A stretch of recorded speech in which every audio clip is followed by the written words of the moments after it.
बदकिस्मती औरत। रिम्मी की शादी को अभी कुछ दिन हुए थे। सारे मेहमान धीरे धीरे जाना शुरू हो गए थे।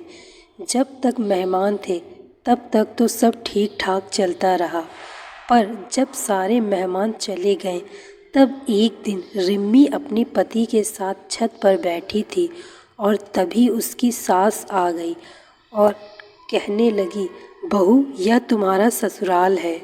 यहाँ पति के साथ सबके सामने हमारे यहाँ कोई नहीं बैठती। रिम्मी को बड़ा अजीब लगा कि अपने पति के साथ ही तो बैठी हैं।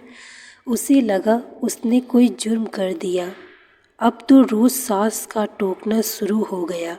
अपनी तरफ से रिम्मी कोई शिकायत का मौका नहीं देती थी, फिर भी उसकी सास कभी रिम्मी को पल्ला ठीक करने के लिए कहती, कभी रिम्मी चार औरतों के बीच में आके बैठ जाती तो उसकी सास उसे घूरने लगती और तब तक घूरती जब तक कि रिम्मी वहाँ से उठ के किचन में ना चली जाती। रिम्मी का कोई भी काम उसकी सास को पसंद नहीं आता। रिम्मी कितना भी अच्छा कर ले, लेकिन सास कोई ना कोई कमी निकाल ही लेती। हद तो तब हो गई जब सास रिम्मी के आने जाने पे भी टोकने लगी। इधर मत खड़े हो, उधर मत देखो, कोई देख लेगा तो क्या कहेगा। रिम्मी के पति मयूर के एक दोस्त की शादी थी और मयूर को जाना था। रिम्मी ने सोचा शायद उसे भी जाना होगा, तो उसने भी एक साड़ी पसंद कर ली पहन के जाने के लिए। पर सास ने कहा, बहू, हमारे यहाँ औरतें शादियों में नहीं जाती। रिम्मी बेबस हो गई। क्या कहती जब पति की रिम्मी का साथ नहीं देता। रिम्मी सोचने लगी, कैसा ससुराल है, यहाँ इतनी पाबंदी क्यों है। सब कुछ अजीब है।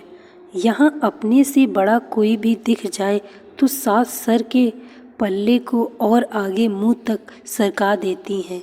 रिम्मी को कहीं जाने नहीं दिया जाता था। उसकी सास बस हर समय काम करने के लिए किचन में ही रखती थी। ऐसा लगता वो इंसान नहीं, बैल कोल्हू हो, बस खटती रहे। रिम्मी सोचती कि ऐसा हमारे यहाँ तो नहीं होता। सब काम के साथ साथ हंसी मजाक भी करते हैं, सब बड़ों के साथ भी बैठते हैं और अपने पतियों के साथ भी रहते हैं। पर यहाँ मैं तो क्या कोई छोटा भी बड़ों के सामने बैठता नहीं है। हंसी मजाक की बात तो दूर है। मयूर भी अपनी माँ के सामने रिम्मी के पास कम बैठता था, उससे बात भी कम करता। रिम्मी जितना पूछती बस उतना ही जवाब मिलता। दिन बीतते गए। मयूर को दूसरे शहर में जाना पड़ता था। काम के सिलसिले में कई बार तो मयूर को आए हुए कई दिन हो जाते थे। ससुर थे नहीं और सास ने ही 5 बच्चों को पाला था। बाबूजी की जगह सास को काम मिल गया था, क्योंकि बाबूजी सारे बच्चे जब छोटे थे तभी चल बसे थे। दोनों नंदों की शादी हो चुकी थी। बड़े भाई भाभी दूसरे शहर में नौकरी करते और रहते थे। छोटा देवर भी बाहर नौकरी करता था। मयूर बिचले बेटे थे जो साथ रहते थे। रिम्मी काम करके जब भी सुस्ताने बैठती तो उसकी सास फिर से कोई काम कह देती। आने जाने वालों का भी मेला लगा रहता था। रिम्मी को सब बहुत अजीब लगता था। वो सोचती, अगर शादी ऐसी होती है तो कभी शादी न करती। इस बार जब से मयूर शहर गए कई महीने हो गए, बिल्कुल भी नहीं आते थे और फ़ोन करने पर फ़ोन भी नहीं उठाते थे।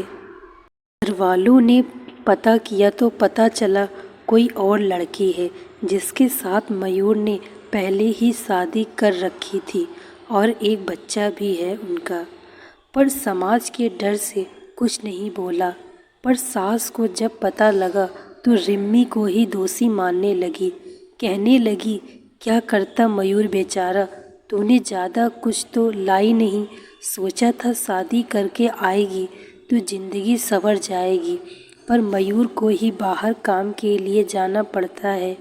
हो गया जो होना था, अब रोना कैसा, कौन सा तुम्हें छोड़ रहा। रिम्मी को जब पता लगा तो उसे झटका लगा, वह अंदर से टूट गई। रिम्मी के सारे सपने और ज़िंदगी बर्बाद हो गई थी।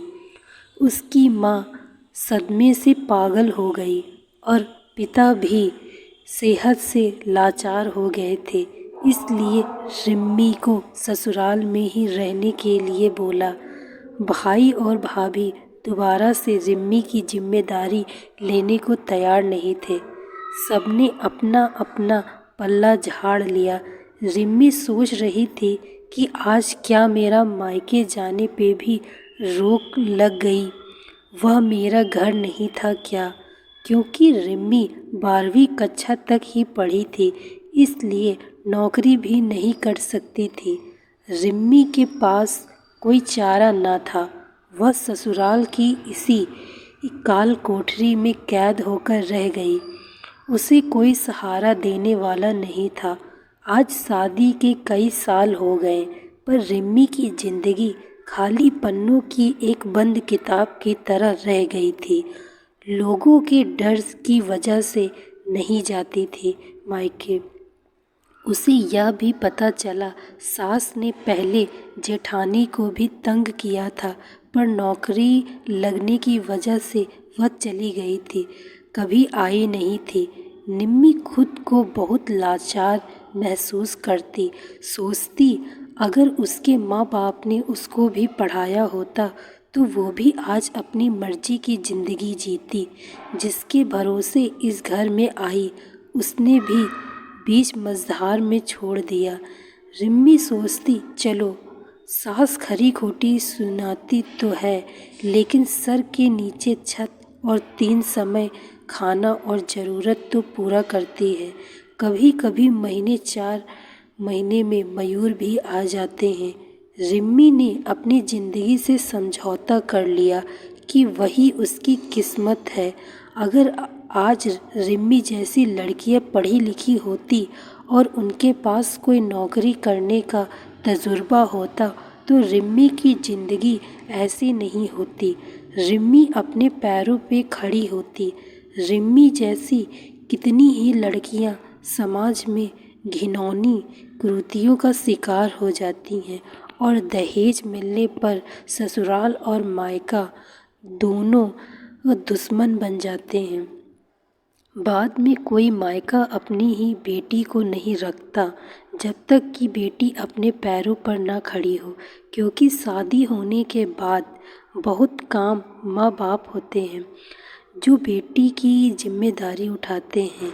हर कोई यही कहता है, बेटा वही किस्मत थी तुम्हारी। समझौता और बेटी मजबूरी हो जाती है। सब सहने पर किसी तजुर्बे के अभाव में बेटी के लिए मुश्किल हो जाता है। कोई उसे अपनाता नहीं है। इसलिए साक्षरता का भी तभी महत्व है जब बेटियों को पढ़ाई लिखाई के साथ उनके खुद के पैरों पे खड़ा होना भी सिखाएं और ऐसे वक्त में अपनी बेटी बहन का साथ दें, उनको अकेला ना छोड़ें। आशा करती हूँ आप मेरी बात से सहमत होंगे। दोस्तों, यदि कहानी अच्छी लगी हो तो वीडियो को लाइक तथा चैनल को सब्सक्राइब अवश्य